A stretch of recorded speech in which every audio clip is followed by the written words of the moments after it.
to another Freedom Talk, where Vivekji takes questions from seekers across the world. Freedom Talks happen on Sundays during Vivekji's Meaningful Morning sessions. If you're interested in joining, find out more about Meaningful Mornings on our website, chinmayaniagara.com. Let's tune into this week's questions.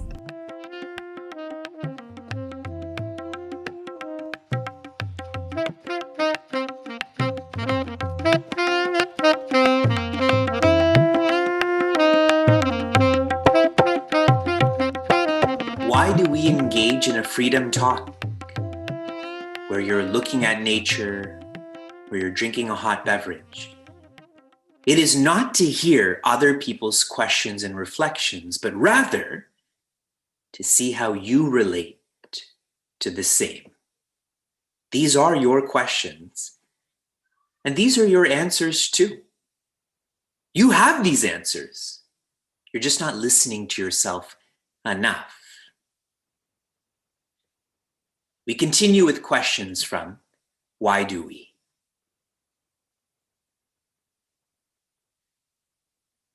What does Sanatana Dharma tell us about women's rights to choose, if anything? This is anonymous. Defining the word Sanatana Dharma in a way that we typically understand, this is Hinduism. My first point, Sanatana Dharma does not treat men and women or any sort of combination differently. Sanatana means infinite.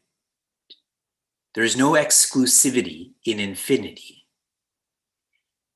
However, I'm well aware that how this is practiced is often filled with exclusivity. And so this practicing of Sanatana Dharma can't be attributed to Sanatana Dharma, rather the practitioners. In a very simple example,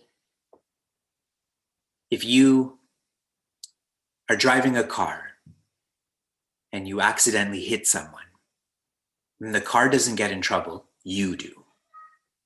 You are the practitioner. The car is the vehicle. Understood and agreed. So, focusing on the practicing of Sanatana Dharma, why you may feel that women's rights have been taken away or are not existent. Back in the day, when people's livelihood was more agricultural based, and really this is for the whole world, those who worked in the fields typically were men. And those who tended to family affairs, particularly raising kids, was women. It's no different than in our home when our kids were younger. And the unfortunate part in this is that this stayed on then. And those who stayed at home, as if were given less rights, and those who left the home were given more rights. And we do the same in different ways, such as we take for granted those who are at home, right?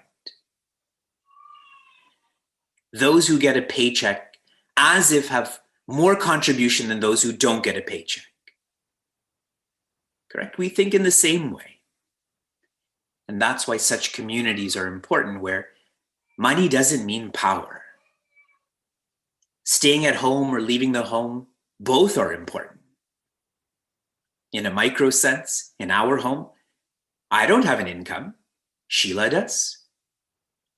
I do 60% of the work. She makes 60% of the decisions. So really, it is up to how an individual and a family is practicing. And I'm really happy that our community, I feel, is coming back to the idea of infinity means inclusivity. Next, what do you do when you have planned your future and want to pursue your dreams, but your parents don't support you? Should you leave your dreams for them? For all of the parents that are in this workshop, what would you do? For all of the parents, those with more experience, I feel that we would follow our dreams. We would follow our dreams. And so my first point to you, your dreams are yours and you have to live with them forever. Your parents and everyone in your life will come and go.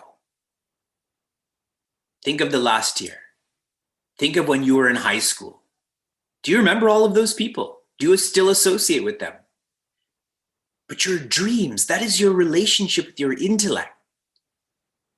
If your intellect is decisive, your mind will be quiet.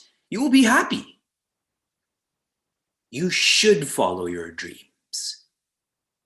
In fact, this will carry over to the next lifetime also. Now, in terms of your relationship with your parents, we should have a relationship of listening. Now, listening doesn't mean following. I know this as a teacher, that people listen. Do they follow? That is quite different. Listening means sitting with them, understanding yourself, having a dialogue, not being impatient and combative and so on and so forth. Listen. What would the wise do? They're part of that party. But then finally, you have to learn to use your own intellect. You will observe in the Bhagavad Gita, and I'll highlight this many times, there are no do's and don'ts that Sri Krishna tells Prince Arjuna. He simply shares, be responsible. Because if you share with someone a do and don't, it's context-based. If you have low sugar levels, and then you read a poster that says, sugar is bad for you, all of a sudden that poster is going to harm your health, correct? It is context-based. The message should be, have a healthy sugar level. That means being more responsible, and many of us don't like that. We just want to be told what to do and what not to do. But that's not good for us in the long term.